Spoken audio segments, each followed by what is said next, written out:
সপ্তম বেতন কমিশনের চেয়ারম্যান বদল, বিজ্ঞপ্তি জারি করা হলো অর্থ দপ্তরের তরফে। সপ্তম বেতন কমিশনের দায়িত্বে নবীন প্রকাশ। প্রাক্তন আইএএস নবীন প্রকাশ অতিরিক্ত মুখ্য সচিব ছিলেন। আগে প্রাক্তন আইএএস অতনু চক্রবর্তীকে নিয়োগ করেছিল রাজ্য।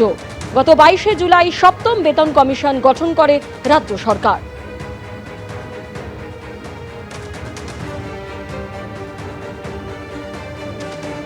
আমাদের সেভেন্থ পে কমিশন তৈরি করা হয়েছে অবসরপ্রাপ্ত আইএএস নবীন প্রকাশের নেতৃত্বে, এবং তারা দ্রুত যতটা সম্ভব তারা পে কমিশনের রিপোর্ট দাখিল করবেন। এর সাথে কেন্দ্রীয় সরকারের সঙ্গে ডিএর যে তফাৎ ছিল 42%, আমরা 20% দিতে পেরেছি। অর্থনৈতিক অবস্থা রাজ্যের ভালো নয়, ধীরে ধীরে এই গ্যাপ আমরা মেকআপ করব।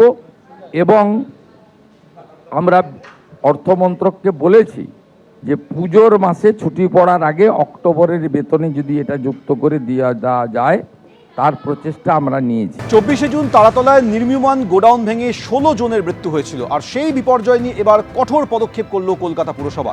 বিস্তারিত বলবেন অর্ণব মুখোপাধ্যায়, রয়েছেন আমাদের সঙ্গে।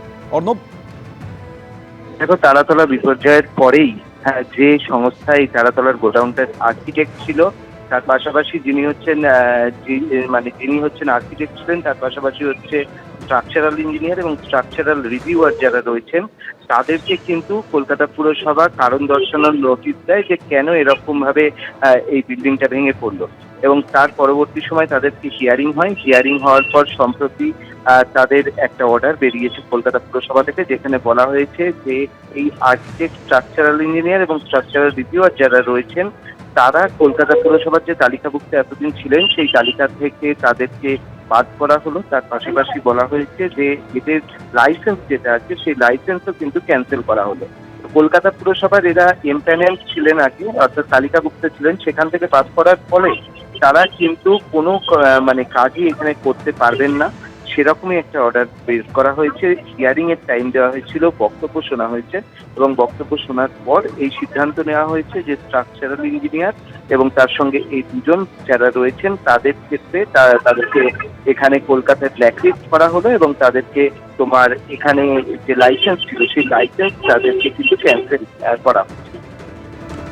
অর্ণব, ধন্যবাদ। গত 24শে জুন তারাতলায় নির্মীয়মান গোডাউন ভেঙে 16 জনের মৃত্যু হয়। লোহার বিমের ওপরে যে স্ট্রাকচার ছিল হুড়মুড়িয়ে ভেঙে পড়ে, সেই ঘটনায় 16 জনের মৃত্যু হয়। তারপর থেকে কঠোর পদক্ষেপ করে রাজ্য সরকার এবং কলকাতা পুরসভা। প্রত্যেকের বিরুদ্ধে, দোষীদের বিরুদ্ধে কঠোর পদক্ষেপ করা হবে বলে হুঁশিয়ারি দিয়েছিলেন মুখ্যমন্ত্রী শুভেন্দু অধিকারী। তারপরেই কলকাতা পুরসভার তরফে এই কঠোর পদক্ষেপ করা হলো। আর্কিটেক্ট, স্ট্রাকচারাল ইঞ্জিনিয়ার এবং রিভিউয়ারের লাইসেন্স বাতিল হলো।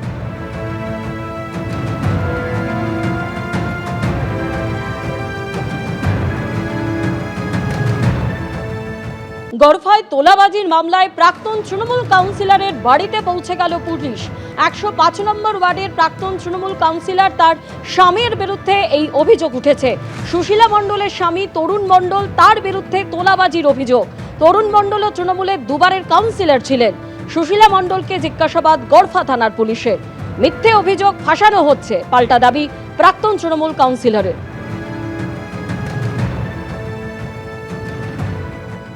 তোলাবাজির অভিযোগের তদন্তে এসেছে গড়ফা থানার পুলিশ কলকাতা পুরসভার 105 নম্বর ওয়ার্ডের তৃণমূল কংগ্রেস কাউন্সিলরের প্রাক্তন কাউন্সিলরের বাড়িতে। এবং এখানে যে চিত্র দেখা যাচ্ছে যে গড়ফা থানার পুলিশ তারা কিন্তু রীতিমতো জিজ্ঞাসাবাদের প্রক্রিয়া চালাচ্ছে। গড়ফা থানার পুলিশ সূত্রে যেটা খবর, যে একটি তোলাবাজির অভিযোগ রয়েছে তরুণ মণ্ডলের বিরুদ্ধে। এই তরুণ মণ্ডল হলেন 105 নম্বর ওয়ার্ডের তৃণমূল কংগ্রেসের প্রাক্তন কাউন্সিলর সুশীলা মণ্ডলের স্বামী। এই তরুণ মণ্ডলই কিন্তু এই 105 নম্বর ওয়ার্ডের কাউন্সিলর ছিলেন এবং তার পরবর্তী ক্ষেত্রে তার স্ত্রী কাউন্সিলর হন। কলকাতা পুলিশ তারা কিন্তু রীতিমতো এসেছে, তারা কিন্তু জিজ্ঞাসাবাদের সেই প্রক্রিয়া চালাচ্ছে, এবং সেই প্রক্রিয়া চালানোর পর গড়ফা থানার পুলিশ ফিরে যাচ্ছে, কেননা তরুণ মণ্ডল তিনি বাড়িতে নেই। এবং এই তরুণ মণ্ডলের বিরুদ্ধেই কিন্তু মূলত অভিযোগটা উঠেছে তোলাবাজির, এবং তারই তদন্তে কলকাতা পুলিশ। এবং গোটা ঘটনায় কিন্তু রীতিমতো পুলিশের তরফ থেকে তদন্ত করে দেখা হচ্ছে, তেমনটাই পুলিশ সূত্রে খবর। এবং বেশ খানিকক্ষণ তরুণ মণ্ডলের বাড়িতে কিন্তু থাকেন কলকাতা পুলিশের গড়ফা থানার পুলিশ আধিকারিকরা, তারা জিজ্ঞাসাবাদ করেন এবং তারপর বেরিয়ে যান, এবং তরুণ মণ্ডলের খোঁজে তল্লাশি চলছে, তেমনটাই পুলিশ সূত্রে খবর। পুলিশের কাজটা করছে। পুলিশের ডেফিনেটলি 3টে স্টেপ হয়। একটা হচ্ছে এফআইআর নাম থাকলে পুলিশ প্রথম রেড করতে পারে, যদি অ্যাবসকন্ড করে police warrant of arrest issue করতে পারে, বা হয়তো অলরেডি ইস্যু হয়ে গেছে। আর তারপরে যদি ওয়ারেন্ট এক্সিকিউশন না হয়, পুলিশ তাকে ডিক্লেয়ার করে অ্যাজ প্রোক্লেমড অফেন্ডার বা ঘোষিত অপরাধী। তো পুলিশের কাছে 3টে অপশান খোলাই রয়েছে। তো পুলিশ ন্যাচারালি অপশানগুলো এক্সহস্ট করবে, তার প্রসিডিওরকে মেনটেন করবে। তো পুলিশ যেখানে এভিডেন্স পাচ্ছে কারোর ইনভলভমেন্টের, পুলিশ তো সেখানে রেড করতে যাবেই, দ্যাট ইজ ন্যাচারাল। প্রায় 7 ঘন্টা পুরনিয়োগ দুর্নীতি মামলায় এখনো মদন মিত্রকে ম্যারাথন জিজ্ঞাসাবাদ করছে ইডি। আজ বেলা 12টা 15 মিনিটে সিজিও কমপ্লেক্সে পৌঁছন মদন মিত্র এবং তারপর থেকে কিন্তু তাকে ম্যারাথন জিজ্ঞাসাবাদ করা হচ্ছে। সরাসরি আমাদের প্রতিনিধি আবির দত্ত আমাদের সঙ্গে রয়েছেন। আবির, প্রায় 7 ঘন্টা অতিক্রান্ত, এখনো জিজ্ঞাসাবাদ করা হচ্ছে মদন মিত্রকে, কি খবর এখনো পর্যন্ত?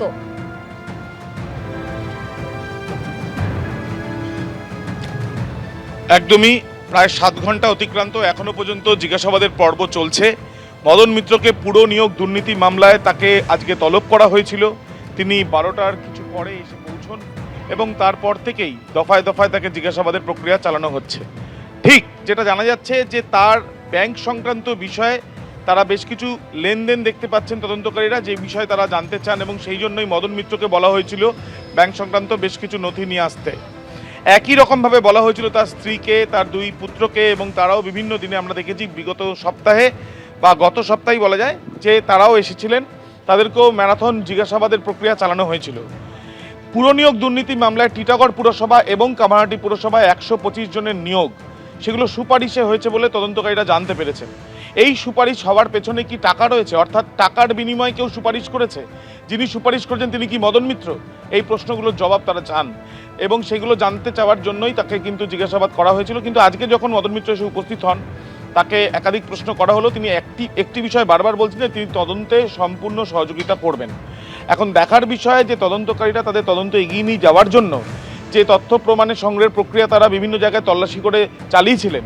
যেমন আমরা দেখেছি দক্ষিণেশ্বরের মদন মিত্রের ফ্ল্যাট, ভবানীপুরে মদন মিত্রের বাড়ি, সেখানে তল্লাশি অভিযান চালানো হয়, তাকে জিজ্ঞাসাবাদ করা হয় এবং তার পরবর্তীকালে বিভিন্ন জায়গা থেকে প্রাথমিকভাবে আমরা যেটা জানতে পারছি ব্যাংক সংক্রান্ত তথ্য তারা সংগ্রহ করেন। 2016 থেকে 2017 সালে তার একটি অ্যাকাউন্টে বেশ কিছু ট্রানজাকশন, এবং সেই ট্রানজাকশন যখন হয় তখন একটি সংস্থার তিনি সদস্য এবং সেই সদস্য তিনি ছিলেন কি ছিলেন না, বা সেখানে সেই টাকাটা এলো কোথা থেকে, সেই টাকার পেছনে কি মূল কারণ হচ্ছে পুরনিয়োগ দুর্নীতি, সেই বিষয়ে জানার জন্যই তাকে এই জিজ্ঞাসাবাদের পর্ব চলছে এবং এই ম্যারাথন জিজ্ঞাসাবাদে একাধিক বিষয়গুলো তারা জানার চেষ্টা চালাচ্ছেন, এমনটাই ইডি সূত্রে খবর। ধন্যবাদ আবির। আজ সকালে সিজিও কমপ্লেক্সে ঢোকার আগে মদন মিত্র ঠিক কি বলেন শুনুন। যা বলার ইডি আমায় ডেকেছে, আমি উত্তর দেব। কোনো ডকুমেন্টস চাওয়া হয়েছে? কিছু ট্রানজাকশন নিয়ে তাদের প্রশ্ন রয়েছে, আপনার স্ত্রী, আপনার 2 সন্তানও এসেছিলেন। এখন ব্যাপারটা হচ্ছে যে ওরা কি জিজ্ঞেস করবেন এটা তো আমি জানি না। কোনো ডকুমেন্টস চাওয়া হয়েছে ব্যাংকে? না, আমার কাছে যা ওরা বলবেন আমি সহযোগিতা করব। পুরো নিয়োগ দুর্নীতি মামলাতে অফিসিয়াল এজেন্সি যাকে তারা মনে করবেন ডাকতেই পারেন, দেখেছেন আমরা এসেছি, আমরা we are there to cooperate. যা বলার ইডিকে বলবো, গভর্নমেন্ট এজেন্সি ডেকেছে, আমি এসেছি কোঅপারেট করার জন্য। সহযোগিতা তার মানে কি সম্পূর্ণভাবে সহযোগিতা করবেন যেটা আপনি বলে? সহযোগিতা, সম্পূর্ণ সহযোগিতা। কোনো আশঙ্কা কি রয়েছে মদন দা এখন আর? কিছু বলতে পারবো। এবিপি আনন্দ এগিয়ে থাকে, এগিয়ে রাখে।